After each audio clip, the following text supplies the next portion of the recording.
साथियों, बुद्ध धम्म पर चर्चा करना आवश्यक रहता है क्योंकि बुद्ध धम्म को लेकर के काफ़ी सारी भ्रांतियां हैं, काफ़ी सारी लोगों के मन में आशंकाएं हैं, सवाल हैं। उन सवालों के जवाब लोग चाहते हैं, लेकिन उन सवालों के जवाब देने के लिए लोग कहाँ जाएं, किससे बात करें, ये एक गंभीर विषय रहता है।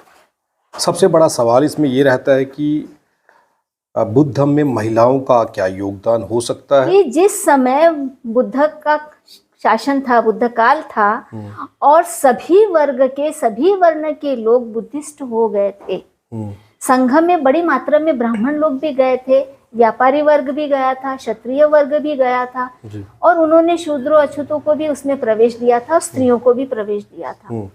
तो बोले इतना ज्यादा प्रचार हुआ बुद्ध की विचारधारा का, बुद्ध को लोग इतना मानने लगे कि ब्राह्मणिज्म खत्म हो गया, पुरोहिताई खत्म हो गई, यज्ञ संस्कृति खत्म हो गई, जिस पर उनका पेट पलता था। तो ब्राह्मणों के आगे दूसरा विकल्प नहीं था कि वो बुद्ध को विष्णु का अवतार घोषित करके उसको मान ले, क्योंकि वो उसे खत्म नहीं कर सकते थे। और आज भी हम देख रहे हैं कि वो बुद्ध और उसकी विचारधारा को खत्म नहीं कर पा रहे हैं। इसलिए बार बार ये बातें दोहराते हैं कि बुद्ध ये विष्णु का अवतार है, क्योंकि ये उनके ईगो का प्रश्न है। यदि अवतार बोलकर अगर वो नहीं उन्हें स्वीकार करेंगे तो ये हो जाएगा कि वो अपनी विचारधारा छोड़ के बुद्ध की विचारधारा को एक्सेप्ट कर रहे हैं। क्योंकि शुरू से ही ये दो विचारधाराओं का ही टकराव रहा है, एक वैदिक विचारधारा और दूसरे बुद्ध की विचारधारा। संस्कृतियों में ये टकराव रहा है, ये दोनों एक दूसरे के परस्पर विरोधी विचार हैं। तो बुद्ध को मानना जब मजबूरी है तो कैसे माने? तो विष्णु का अवतार बोल के मान लो तो ज्यादा आसानी होती है। इसका बड़ा अच्छा उदाहरण क्रांति प्रतिक्रांति में बाबा साहब ने दिया है एक जगह पर।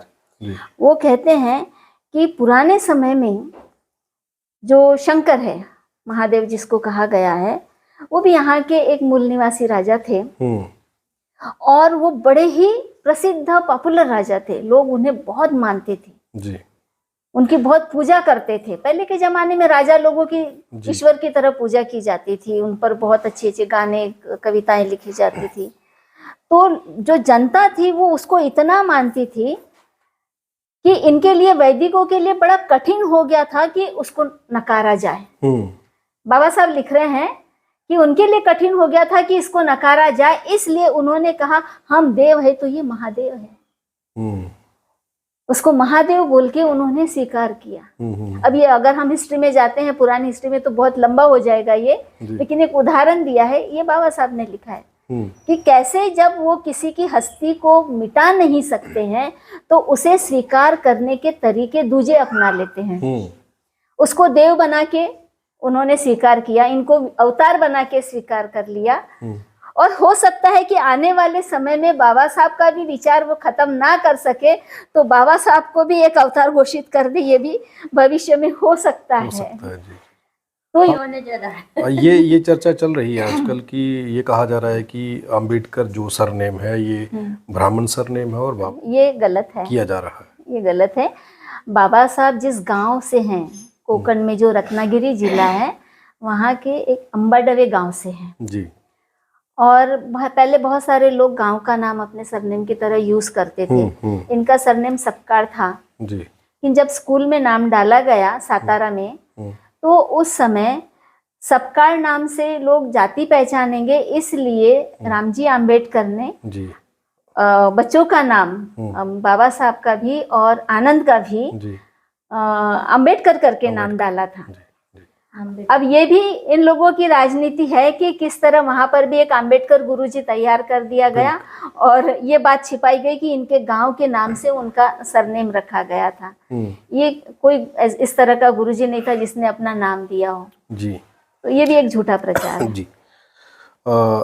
निमन मेहता जी से मैं बात करूंगा। अब मैं पहले तो आपका बहुत बहुत स्वागत है प्रोग्राम में। मैं आपसे ये सवाल जानना चाहता हूँ, सबसे पहले ये कि आपने शादी नहीं की, ये पहला सवाल है मेरा। और जीवर धारण कर लिया, आप बुद्ध भिक्षुणी हो गए, ये कैसे? बहुत लंबी स्टोरी है, शॉर्ट में जानना चाहूँगा। लेकिन कोई नहीं, बस मेरा शादी नहीं की, मेरी खुद की इच्छा नहीं थी शादी करने की, क्योंकि कहीं ना कहीं मैं भी जब देखती थी कि किसी के घर में नई बहू आई है या फिर किसी की बेटी शादी होकर के गई है, और एक आध साल बाद, क्योंकि मैं बड़े ध्यान से देखती थी कि अभी क्या उनके अंदर बदलाव आ रहे हैं, तो जब उनको देखते तो एक आध साल बाद वो किसी न किसी बात पर दुखी होते थे। अगर ससुराल अच्छा है, बच्चे नहीं हुए तो उस पर दुखी, या फिर ससुराल वाले तंग कर रहे हैं, या दहेज के पीछे मतलब कोई ना कोई वजह होती थी। तो एक मन में कहीं ना कहीं ये भी बैठ गया था कि शादी करना भी अच्छा नहीं है, क्योंकि उसके बाद ऐसे समझो कि दुखों के कुएं में जाके हम गिर जाएंगे। वैसे बचपन से ही मेरा मन नहीं था कि मैं शादी की ओर जाऊं, लेकिन ये पक्का हो गया कि अब मुझे शादी नहीं करनी है, क्योंकि मुझे दुख नहीं झेलना। जिस परिवार से थे आप, हाँ, उस परिवार में क्या बुद्धिस्ट लोग थे? वो नहीं। बुद्ध धर्म को फॉलो करते थे? नहीं, वो पूरा आज भी कहीं ना कहीं थोड़ा बहुत मेरी वजह से थोड़ा परिवर्तन आया है, हाँ, लेकिन वो आज भी हिंदू धर्म रीति रिवाज को को फॉलो करते। लेकिन आप इस ओर कैसे आई? आपका संपर्क कैसे हुआ आपको? बस मैंने जब अपनी पढ़ाई 12वीं तक की, तो उसके बाद मैंने पढ़ाना शुरू किया स्कूलों में और बच्चों को ट्यूशन देना शुरू किया। तो स्कूल में एक लड़की मिली थी मुझे, शिक्षा नाम की। उसने कहा कि आज मैं स्कूल में एज ए प्रिंसिपल के पद पे काम कर रही थी, तो उसने मुझसे कहा कि मैडम आज मुझे छुट्टी चाहिए आधे दिन से। तो मैंने कहा, क्यों, क्या बात है? तो उसने मुझे बताया कि आज हमारे यहाँ बुद्ध वंदना है। तो मुझे थोड़ा सा अजीब लगा, मैंने कहा ये क्या चीज़ है कि इसको भंते जी करते हैं और भंते जी आए हैं। तो ये भंते जी क्या होता है? उसने कहा तुम मुझे बहुत तंग कर रहे हो, आप ऐसा करना कि आप मेरे घर पे आना, उसको देखना और जो भी सवाल हो भंते जी से पूछ लेना। उसके लिए वो शाम को थी उनके यहाँ वंदना, मैं वहाँ शाम को रुकी उनके यहाँ। ये सब कार्यक्रम देखने के बाद मैंने उनसे कुछ सवाल किए भंते जी से। जिसको थे वो मुजफ्फरनगर, ये इधर मेरठ के पास ही जो है। तो मैं सेटिस्फाइड नहीं हुई। तो मेरी जिज्ञासा और बढ़ गई कि मुझे जानना है कि आखिर क्या है ये। तो मैं उसके साथ थोड़ा कार्यक्रम में जाने लगी। इसी बीच में मैंने बाबा साहब को भी थोड़ा अच्छे से जानना शुरू किया, बस क्योंकि इससे पहले ये जानते थे कि कोई 14 अप्रैल को बाबा साहब की जयंती होती है, ये पता था सर? इतना पता था, बाकी इससे ज्यादा नहीं पता था। आपको उस वक्त लगा था कि कभी आप बुद्ध भिक्षुणी होंगी और बनते होंगे खुद? उस समय नहीं लगा था, क्योंकि एक सवाल दिमाग में ये रहता था कि मुझे शादी नहीं करनी है तो फिर जाना किधर है, क्योंकि रास्ता भी नहीं था मेरे पास। इसलिए मैं खुल करके घर वालों का विरोध भी नहीं कर पा रही थी कि मुझे शादी नहीं करनी, क्योंकि रास्ता भी नहीं था। बस वहीं से थोड़ा थोड़ा मेरी जिज्ञासा बढ़ती गई, भ्रमण शुरू कर दिया। इसी बीच मुझे 5-10 साल लगभग हो गए ऐसे घूमते घूमते। इस बीच में अपनी पढ़ाई भी करते रहे। मैं इस बीच में बोध गया पहुंची जी। बोध गया भी दरअसल किसी काम के सीखने के सिलसिले में गई थी। ये किस सन में पहुंचे थे आप वहाँ पर? किस सन में पहुंचे आप? 13 में नहीं, मैं पहुंची थी वहाँ 11 में गई थी शायद, 2011 में। हाँ जी, बोध गया में 10-11 में, ऐसी कंफर्म नहीं है लेकिन यही था। तो वहाँ हमें एक बाबा जी मिले, उनका इंटर कॉलेज था। तो उन्होंने मुझसे कहा कि MA BEd तो है ही है, तो तू वहाँ पढ़ाना शुरू कर दे जी। मैंने कहा नहीं, मैं गांव में उधर नहीं जाऊंगी। वहीं महाबोधि विहार के सामने एक समन्वय आश्रम है, वहीं वो रहते थे, वहीं पर थाई भिक्खु रहते थे। तो वहीं पर उन्होंने हमारी रहने की व्यवस्था कर दी। तो वहाँ से मैंने देखना शुरू किया। सुबह सुबह महाबोधि विहार में जाया करते थे। वहाँ मैं देखती थी कि वहाँ देसी भी, विदेशी भी, महिलाएं भी, पुरुष भी, सभी जगह के लोग वहाँ आते हैं। मैंने वहीं देखा कि महिलाएं भी चीवर में हैं। तो दूसरा तो ये कि साधु को तो जानती थी कि महिला भी साधु होती हैं, लेकिन कहीं ना कहीं दिमाग में ये था कि वो पुरुषों के साथ ही रहती हैं। तो उस समय उधर भी जाने का मेरा ये निश्चय नहीं था कि जब इनकी ही चाकरी करनी है तो फिर साधु बन की क्यों चाकरी करें, फिर तो शादी करके करेंगे ना किसी की नौकरी। तो इसलिए उस समय तक दिमाग में ये नहीं था कि मुझे संन्यास होना है। लेकिन उसी बीच में मुझे ये पता चला कि जो बौद्ध भिक्षुणी होती हैं, जो बौद्ध साधु होती हैं, पहले भिक्षुणी भी नहीं पता था मुझे, कि जो बौद्ध साधु होते हैं वो पुरुष अलग रहते हैं और महिलाएं अलग रहती हैं, उनका जो रहने का निवास है वो अलग अलग है।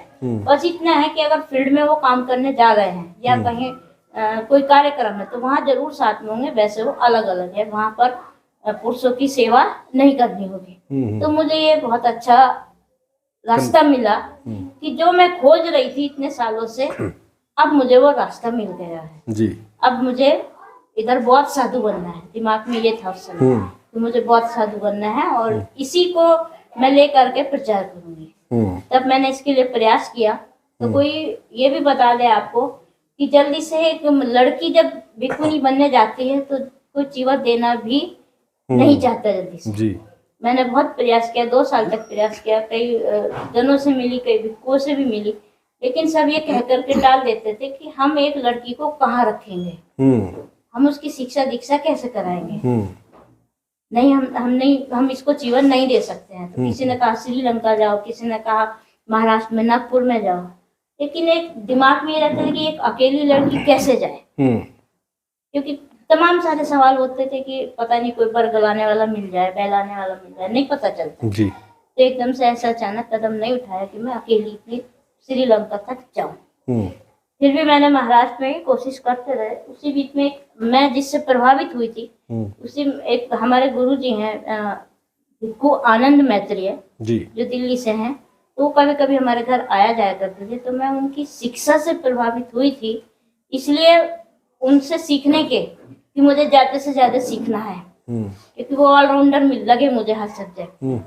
तो उनसे फिर मैंने कहा कि मुझे चीवर लेना है और अब आप ही चीवर मुझे दिलवाएंगे जी। तो उन्होंने कहा कि मैं तो दूंगा नहीं। तो मैंने कहा आप दो या दिलवाओ मुझे नहीं पता, मुझे चीवर देना है। तब वो उन्होंने भी मुझे 1-1.5 साल तक घुमाया, यही कहा कि शादी कर ले, नौकरी लग गई, तेरी नौकरी कर, अच्छे मौज कर, क्या करना है इधर आकर के। फिर भी मैंने कहा नहीं, मुझे अब भिक्षुणी बनना है, भिक्षुणी बन के ही मैं समाज में कुछ करना चाहती हूँ जी।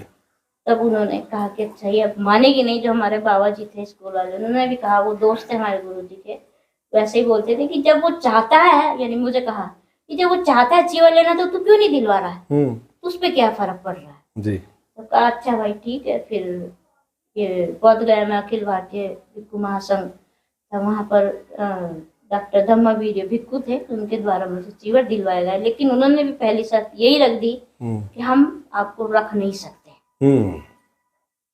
केवल 2-4 दिन के लिए आप यहाँ रहो, अगर आप यहाँ हमें इस चीज से मुक्त करें कि भाई मुझे रखने की समस्या है नहीं है तो मैं आपको चीवर दे सकता हूँ। तब मैंने कहा कि मुझे रहने की समस्या नहीं है, क्योंकि मुझे चीवर लेकर के यहाँ नहीं रहना है, मुझे अपने क्षेत्र में जाना है, मुझे आप चीवर दे दीजिए। फिर भी उन्होंने मुझे भी एक दिन घुमाया जी, क्योंकि लड़की देख के डरते हैं कि कहीं ये कल के दिन हमारा नाम बदनाम ना कर। तो उन्होंने भी पहले यही पूछा कि कितने दिन के लिए चीवर चाहिए, तो मैंने कहा जी पूरे जीवन। अच्छा। फिर उन्होंने पूछा, फिर भी मैंने यही जवाब दिया, फिर पूछा, फिर मैंने कहा आप अगर मुझसे 100 बार भी पूछेंगे तो मैं यही कहूंगी कि मुझे ऑल जीवन चीवर में रहना है। मैंने कहा आप उससे, मैं यहाँ पूरी तरह से मेंटली तैयार होके आई हूँ, क्योंकि मैं बाबा साहब को मानती हूँ, बाबा साहब की बच्ची हूँ। जब मैं समाज में उतर रही हूँ और अब भिक्षुणी के रूप में उतरूंगी तो मैं अच्छे के लिए ही उतरूंगी। तब उन्होंने मुझे ये भी फिर कहा कि जो जीन्स पहनने की ये भी छोड़ना पड़ेगा। मैंने कहा ठीक है कैसी, बाल हैं ये भी कटवाने पड़ेंगे। मैंने, मुझे पता है जी बाल भी नहीं रखने, ये तो वैसे भी मेरे टेंशन थे बचपन से, क्योंकि बाल में रखना नहीं चाहती थी, लेकिन माँ बाप की वजह से रखने पड़ते थे। तो ठीक है, फिर वो तैयार हो गए, इस तरह से मैं इधर आई, क्योंकि बाबा साहब को मैंने अच्छे से समझ लिया था, बाबा साहब से प्रेरित होकर के। और जो मैंने बताया हमारे गुरु जी थे भिक्खु आनंद मैत्रेय, उनसे अधिक से अधिक प्रेरित होकर मैं इधर मेरा आने का फैसला हुआ। नौकरी मेरी लगी थी, लेकिन मैंने नौकरी भी छोड़ दी, क्योंकि जब मैंने शादी का बंधन स्वीकार नहीं किया तो नौकरी के बंधन में क्यों बंधा। ये आपने फैसला कर लिया ये था। फैसला कर लिया था। तो इधर मैं आज भिक्षुणी के रूप में समाज में रह के काम कर रही हूँ। हर जहाँ जाते हैं, घर में बैठते हैं, महिलाओं से बात करते तो लगता अपना ही परिवार है, बहुत जरूरत है इनको।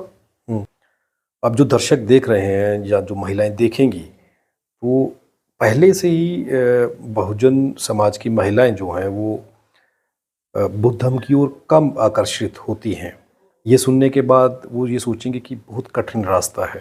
तो एक आम ग्रस्त जीवन जीने के साथ साथ वो महिलाएं बुद्धिस्ट कैसे हो सकती हैं, ये मैं जानना चाहूँगा ताकि उन महिलाओं तक ये मैसेज पहुँचे। ऐसा नहीं है कि रास्ता बहुत कठिन है, मैं इधर आई हूँ तो कठिन नहीं है, बस अपने आप को मजबूत बनाना है। आज भी महिला चाहे कितनी ही पढ़ी लिखी है, लेकिन वो डिपेंड करती है कि मैं कहीं भाई पर डिपेंड हो या पति पे डिपेंड हो, बूढ़ी हो गई तो बेटे पे डिपेंड हो। वो ऐसा सोचती है कि मैं अकेले कुछ नहीं कर सकती, चाहे वो आईएएस अफसर क्यों ना है, आत्मनिर्भर नहीं है। हाँ, उसके अंदर सेल्फ कॉन्फिडेंस की बहुत बड़ी कमी रहती है। सबसे पहले अपना सेल्फ कॉन्फिडेंस जगाना होगा कि हाँ मैं ऐसा कर सकती हूँ, मैं किसी से कम नहीं हूँ। अरे जो एक लड़का कर सकता है, लड़की में क्या बुद्धि नहीं है, हाथ पैर में ताकत नहीं है, उसके भी वैसे ही शरीर है, एक लिंग का ही फर्क है ना, बुद्धि का तो वही है। तो सबसे ज्यादा सेल्फ कॉन्फिडेंस की जरूरत है। और रही धर्म की बात, सबसे ज्यादा क्या होता है कि एक महिला जब गॉसिपिंग करती है ना तो सबसे बड़ा प्रचार होता है। ऐसा नहीं है कि वो अच्छा ही समझ के आती है। आज ही की बात बताऊं, अभी जहां हम कार्यक्रम में गए थे तो एक महिला को मतलब याचना करने के लिए तैयार नहीं थी, तो दूसरी ने शुरू किया कि बंते जी करा रहा है तो मैं भी बोलूं, तो उसने कहा नहीं नहीं मत बोलो, ऐसे इशारे से उसको मना कर दिया, तो वो भी शांत हो गई। उनकी देखा देखी एक तो महिला भी शांत हो गई, क्योंकि कहीं ना कहीं एक भय होता है, एक डर होता है कि हम ऐसा करेंगे तो कहीं हमारे साथ कुछ गलत ना हो जाए, कुछ दुर्घटना ना हो जाए। तो इसी भय के कारण, क्योंकि हजारों साल से दूसरे भय से डराते आए हैं कि अगर आप ऐसा करेंगे। एक अभी जिंदा उदाहरण बताऊं, हमारे जहाँ मैं मुरादाबाद में मेरा क्षेत्र का काम करने का वहां रहती थी, बुद्धिस्ट परिवार था, तो उनके जो पड़ोसी थे वो भी इससे ये जाटव कम्युनिटी से थे, लेकिन वो बुद्धिस्ट नहीं थे। तो अब जैसे मेरे से बातचीत होती थी, मेरे संपर्क में आए, तो उनके मन में भी थोड़ा थोड़ा विचार आया कि हम भी वो बुद्ध को समझेंगे और फॉलो करेंगे। अब उन्होंने रिश्तेदारों में बात बताई, तो रिश्तेदारों ने क्या कहा, नहीं नहीं अगर तुम बुद्धिस्ट बनेंगे तो तेरे घर परिवार के सारे मर जाएंगे, ऐसा कहा, एक भ्रम फैला दिया। तो वो महिला ने मुझसे बताया कि दीदी ऐसे ऐसे वो बोल रहे थे, मैं तो जाऊंगी नहीं। मैंने कहा ठीक है मत जाओ, लेकिन सुनो, विचार सुनो, बात सुनो। अगर तुम्हें लगता है कि बुद्धि, देखो पहली बात तो यह है कि जो बुद्ध का धम्म है वो कोई धर्म नहीं है, वो शिक्षा है। और जब इस शिक्षा को हम गहराई से समझेंगे तो उसका विकास जरूर होगा। जिसने बाबा साहब के अनुसार बुद्ध के धम्म को समझा है, आज उनके परिवारों में इतना विकास है कि वो आज धरती से कोई तो आसमान छू रहा है जी। लेकिन इस बात को ना समझते हुए वो कहीं ना कहीं भय से ग्रसित रहते हैं। जी, मेरा एक सवाल है आपसे कि बुद्ध धम्म भारत का सबसे प्राचीन धम्म माना गया है, मानते हैं और है भी, लेकिन ये ख़त्म क्यों हुआ? इसके खात्मे का कारण क्या था? अंत क्यों हो गया इसका, ख़त्म क्यों हो गया? अब दोबारा से एक शुरुआत हुई है, लेकिन बीच के समय में टोटली ख़त्म हो चुका था, लोग जानते भी नहीं थे। और अब भी आप आम जनमानस से जब बात करेंगे वो नहीं जानते कि बुद्ध धम्म क्या है, बुद्ध कौन थे। नहीं, पूरी तरह से तो नहीं कह सकते हैं, लेकिन हाँ एक तरह से खत्म ही हो गया था। जो पुनर्जीवित किया इसको बाबा साहब ने किया है जी। लेकिन पहले भी था। मैं इस पर ज्यादा रोशनी भंते जी डालेंगे, लेकिन मैं एक उदाहरण बताऊंगी। जैसे हमको भिक्खुनी बोलते हैं, अभी हम नागपुर में देखते हैं कि कोई भिक्खुनी कहने के लिए तैयार नहीं है, कोई माता जी, कोई अय्या जी कहता है। इससे पहले कुछ इतिहास मुझे भंते जी के द्वारा ही पता चला कि पहले भी भिक्खुनियां थी जो पहाड़ों की तरफ चली गई थी, लेकिन उनको माता जी कहकर संबोधित करने लगे थे, क्योंकि उन्हें भी कहीं ना कहीं उस चीज से खतरा हो गया था कि मेरा कोई नुकसान ना हो जाए। तो जब इतिहास हम पढ़ेंगे तो भिक्खुनियां तो थी, लेकिन जब इतिहास पढ़ेंगे तो कहेंगे कि भाई इतनी माताएं थी जो आज आपके सामने ये दुर्गा माता, काली माता ये पेश की गई है उनके सामने। ऐसे ही आज जब हम अगर कोई भिक्खुनी कहने के लिए तैयार नहीं है, तो जब इतिहास आगे बनेगा तो क्या कहेंगे कि भिक्खुनी है ही नहीं भारत में, यहाँ तो अय्या जी और माता जी है। बाकी इस सवाल, आपके सवाल पर भंते जी ज्यादा रोशनी डालेंगे कि ऐसा क्यों खत्म हुआ। मैं आपसे फिर जानना चाहता हूँ, फिर सवाल पर आऊँगा कि बाबा साहेब भीमराव अंबेडकर जो थे उन्होंने बुद्धम अपना लिया, बुद्धम में चले गए और लाखों अनुयायी उनके साथ गए उस वक्त, लेकिन उसके बाद वो लोग कहाँ गए, बुद्धम फिर से समाप्त क्यों हुआ, ये कमी क्यों आई? मुझे लगता है कि आज ये सवाल बहुत ही इम्पोर्टेंट है, जी। सभी को इस पे चिंतन करने की बहुत ज़रूरत है। 1956 की बात हम कर रहे हैं, लाखों की संख्या में बाबा साहब का साथ देने वाले लोग थे जी। उन्होंने काफ़ी लोगों को मोटिवेट किया था उस समय में। और उस समय जो सामाजिक स्थिति थी वो बहुत ही दुखदाई थी कि जिन लोगों के साथ में जाति आधारित अत्याचार हो रहे थे तो वो भुक्तभोगी लोग थे। बाबा साहब को उन्हें कन्विंस करना कठिन नहीं लग रहा था। वो पूछते थे कि इतने सालों से आप लोग मंदिर जा रहे हैं या मंदिर नहीं जाने दिया जाता है तो पत्थर ही घर में लेके आ गए, उसी को रंग रोगन कर लिया, उसी को देवता बना लिया, उसी को पूज लिया। इस तरह से जो करते आए, मन्नत मांगते आए, गिड़गिड़ाते आए देवताओं के सामने, तो तुम्हारा जो छुआछूतपन है वो दूर हुआ क्या? तो वो जो भुक्तभोगी लोग थे उस समय के, वो बड़ी आसानी से बाबा साहब की बातों को समझ रहे थे जी। कि सही बात है कि हम तो इतने दिनों से हिंदू धर्म में हैं और सारे हिंदू देवी देवताओं को मान रहे हैं, पूज रहे हैं, अपने मंदिर में नहीं आने देते तो घर में पूज रहे हैं जी। लेकिन हमारी जो दरिद्रता है, हमारा जो अपमान है वो तो खत्म ही नहीं हो रहा है। इसलिए बाबा साहब जो बता रहे हैं कि बुद्ध धम्म में बराबरी है, समानता है, इंसानियत है, नैतिकता है, इसमें हमें सम्मान के साथ में जीने का अधिकार मिलेगा, तो ये धम्म हमने स्वीकारना चाहिए। तो बाबा साहब के भाषणों से ये लोग तैयार हुए। हालांकि वो ज्यादा पढ़े लिखे लोग नहीं थे, फिर भी बातों को समझ रहे थे क्योंकि वो भुक्तभोगी थे। और उसके बाद में उस पीढ़ी ने एक बीड़ा उठाना चाहिए था कि हम अपनी अगली पीढ़ी को ये इतिहास बताएं जी।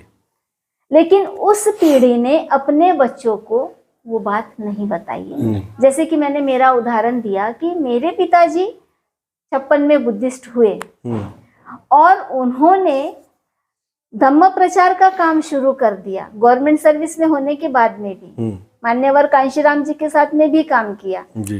तो हमें वो वारसा मिलते गया। इसलिए आज हम बाबा साहब के विचारों की, बुद्ध के विचारों की बात करते हैं। हमारे फादर ने उसी समय हमें स्ट्रिक्टली मना कर दिया था सारे हिंदू त्योहार मनाना, लेकिन जो दूसरे अन्य लोग थे उन्होंने इस पर कोई काम नहीं किया। उस पीढ़ी ने अगली पीढ़ी को वो वारसा नहीं दिया, वो अपने तक ही रखा जी। बाबा साहब ने एक बड़ी अच्छी बात की है। किसी विद्वान ने कहा है कि आदमी मरता है तो उसके विचार नहीं मरते जी, जी, जी, जी। लेकिन बाबा साहब ने बोला आदमी मरता है उसके विचार भी मरते हैं यदि उसके विचारों के प्रचारक न हो। तो ये महाराष्ट्र में जो महार कम्युनिटी से जो लोग बुद्धिस्ट बने थे, इन्होंने उस समय बाबा साहब के विचारों का जो वारसा अपनी अगली पीढ़ी को देना चाहिए था, घर में सांस्कृतिक बदलाव करना चाहिए था, वो कहीं न कहीं कमी रह गई। वो उन्होंने दिया नहीं। जैसे हमको मिला तो हमने अपनी अगली पीढ़ी को दिया। तो ये एक बहुत बड़ी खामी हमको दिखाई देती है। इसलिए हम आज की पीढ़ी देखते हैं, जो हमारे समय की जो पीढ़ी है उसमें बहुत कम लोग हैं जो इस तरह के काम को आगे बढ़ा रहे हैं। जो बाबा साहब ने बोला कि धम्म का कारवां आगे लेके जाना है, रथ को आगे लेके जाना है, इसमें बहुत कम लोग, निष्ठावान लोग हमें दिखाई दे रहे हैं। उससे जो कई गुना जो लोग हैं जिन्होंने बाबा साहब के द्वारा मिली हुई सुविधाओं का लाभ लिया है, स्कॉलरशिप ली, रिजर्वेशन लिया, नौकरियों में आए और वो बहुत अच्छी जिंदगी जी रहे हैं, तो इनके बच्चों को ये वारसा नहीं मिला है। उनको ऐसा एक भ्रम हो गया है कि हम पैसे वाले हो गए, हमारा स्टेटस बदल गया है, तो अब कोई हमारी जाति नहीं पहचानेगा, हमारे साथ में ऐसा अत्याचार नहीं होगा, इस भ्रम में वो जीते रहे हैं, इसलिए उन्होंने अपने बच्चों को वो बताया नहीं। बहुत सारे बच्चों को इतिहास नहीं मालूम है। ये कारण मान रही हैं आप? हाँ, ये बहुत बड़ा कारण है। कारण कई हो सकते हैं, लेकिन मैं मुख्य कारण बता रही हूँ कि ये कितने भी पढ़ लिख जाए, कितने भी बड़े ओहदे पर जाए, फिर भी अगर ये उन सवर्णों के बीच में जाते हैं तो वो इनकी जाति खोज ही लेते हैं जी, और उस तरह का वो व्यवहार करते हैं। इस पर एक किसी व्यक्ति ने बड़ी अच्छी फिल्म बनाई थी बहुत सालों पहले कि मुंबई जैसे जगह पर, मुंबई पूना में बहुत सारे लोग अपनी जाति छिपा के रहते हैं जी। तो अच्छी बड़ी पॉश कॉलोनी में वो रहते थे और किसी को अपनी जाति नहीं बताई थी ताकि सर्वधर्म समभाव के नाम पर सबके साथ मेलजोल बढ़ाया जाए। लेकिन उनके घर का जब सदस्य खत्म हो गया तो उसकी मैयत में उस कॉलोनी के लोग नहीं आए क्योंकि उन्हें उनकी जाति पता चल गई। फिल्म बनी ये असली कहानी पर, ये बहुत पहले हमने देखी थी जी। तो ये हकीकत है कि बहुत सारे लोग इस भ्रम में जी रहे हैं, लेकिन उनका भ्रम कभी ना कभी टूटता है।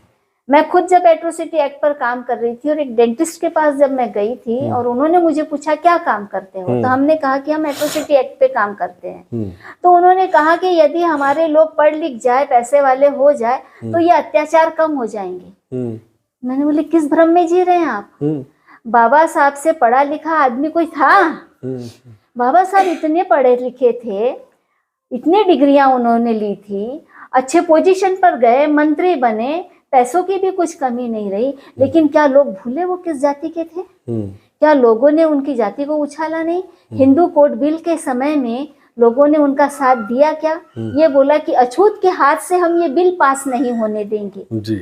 और इतने बड़े संसद में किसी ने भी उनका साथ नहीं दिया, यहाँ तक कि नेहरू ने भी साथ नहीं दिया। उसको डिस्कशन के लिए नहीं रखा गया और फिर बाबा साहब ने अपना मंत्री पद त्याग दिया। तो बाबा साहब जितना हमारे समाज से और कौन इतना विद्वान हो सकता है जिसके विद्वान होने पर लोग उसके साथ कास्टिज्म नहीं करेंगे? तो अभी भी हमारे कई लोगों में ये भ्रांति बनी हुई है कि हम पैसे वाले हो जाएंगे, बंगले वाले, गाड़ी वाले हो जाएंगे, हमारा रहन सहन अच्छा हो जाएगा, इनके जैसे दिखेंगे तो लोग हमें जाति के आधार पे डोमिनेट नहीं करेंगे। ये लोगों की भ्रम जो है ना, ये तोड़ने की बहुत जरूरत है जी। ये भ्रांति अगर नहीं होती तो लोग इस जो आंदोलन है, बाबा साहब का जो आंदोलन है जाति तोड़ने का, जाति व्यवस्था खत्म करने का, ये आंदोलन सक्सेस हो सकता था जी। क्योंकि हमारी आधी आबादी इसमें जी आंदोलन से बाहर हो गई है ना। पढ़ने लिखने के बाद इनसे तो ज्यादा उम्मीदें थी जी, लेकिन उलट हुआ उसका, लेकिन उल्टा हो गया। और भी दिखाई दे रहा है अभी जो आधुनिक समय में चल रहा है, वर्तमान समय में जो चल रहा है कि हमारे लोग बुद्धिस्ट हो गए हैं और बुद्धिस्ट होने के बाद में हमारे लोग अलग अलग कैटेगरी में बढ़ गए हैं। कोई विपश्यना कर रहा है, कोई पाली वाला हो गया है और कोई आम्बेडकरवादी हो गया है जी। ये कैटेगरीज अब महाराष्ट्र में आपको बड़ी मात्रा में दिखाई देगी। ये तीनों एक दूसरे के साथ में मैत्री भाव नहीं रखते। विपश्यना वाले अपने आप को सोफिस्टिकेटेड समझते हैं कि हम तो उस गंदगी से निकल आए हैं, हमें ही बुद्ध का शुद्ध धम्म मालूम है और वो मूवमेंट की तरफ ध्यान नहीं देते हैं। जो कास्टिज्म तोड़ने का मूवमेंट बाबा साहब का था, सबको समान अधिकार दिलाने का, उस मूवमेंट से वो विमुख हो रहे हैं जी। और दूसरे पाली वाले जो हैं वो वैज्ञानिक दृष्टिकोण खोते जा रहे हैं। बाबा साहब ने जो बुद्धिज्म पर बहुत रिसर्च करके किताबें लिखी है, जो वैज्ञानिक दृष्टिकोण हमें बताती है, उसको छोड़कर वो चमत्कारिक बातों को मानने लगी है, पुनर्जन्म को मानती है, बिल्कुल पुनर्जन्म को मानती है। और सारे लोग मोक्ष प्राप्ति के पीछे भाग रहे हैं। निर्वाण का मतलब वो समझते कि मरने के बाद का निर्वाण, मोक्ष, यानी फिर हमारा दोबारा जन्म नहीं होगा। और उनके लिए क्राइटेरिया क्या है, प्रमाण क्या है? तो केवल पाली लिटरेचर। जबकि बुद्ध ने खुद बोला है कालाम सुत्ता में कि ग्रंथों में लिखा है इसलिए भी मत मानो, मैं बोल रहा हूं इसलिए भी मत मानो जी। उसको तर्क की कसौटी पर कसो, अनुभूति में देखो कि क्या वो सच है, वो साबित हो सकता है। जो साबित नहीं हो सकता वो मेरा कहा नहीं है। फिर भी ये एक ऐसी कैटेगरी हो गई है जो बड़े मतलब हम कहेंगे बड़ी मात्रा में अंबेडकरवादियों से द्वेष करते हैं, नफरत करते हैं कि इनको सही धर्म नहीं मालूम है। और अंबेडकरवादी जो है वो उनसे नफरत करते हैं, विपश्यना करने वालों से और पाली वालों से नफरत करते हैं। कहते हैं कि ये मूवमेंट में नहीं आ रहे हैं, इन्होंने बाबा साहब के मूवमेंट को छोड़ दिया है। मुझे लगता है कि ये भी अति में जा रहे हैं और वो भी अति में जा रहे हैं। और बुद्ध ने जो मध्यम मार्ग बताया वो कहीं मिसिंग है। बहुत बहुत धन्यवाद हमारे साथ बात करने के लिए। आप दोनों बिखनुओं का, जम्मू कश्मीर के लोग ये जब इंटरव्यू देखेंगे तो मुझे उम्मीद है कि वो बड़ी सारी चीज़ें सीखेंगे। और आखिर में जो बात हुई है कि जिस तरीके से बुद्ध को लेकर के, अंबेडकर को लेकर के लोग बट गए हैं, उससे मिशन को फ़ायदा नहीं बल्कि नुकसान हो रहा है। तो उन लोगों को भी ये सोचना चाहिए कि ये चिंता का विषय है। उन लोगों को एक प्लेटफॉर्म पर आकर के चर्चा करनी चाहिए, क्योंकि सभी लोग एक ही हैं, मूल निवासी लोग हैं। और इन मूल निवासी लोगों को बुद्ध के धम्म को और बाबा साहब को साथ लेके चलना होगा, अन्यथा बड़ी मुश्किल होगी। आप देखते रहें RTI इंडिया न्यूज़, लोकतंत्र का पहरेदार, ताकि हम पहुंचा सकें आप तक वो खबरें जो नहीं पहुंच रही या फिर जो नहीं पहुंचाई जा रही। धन्यवाद।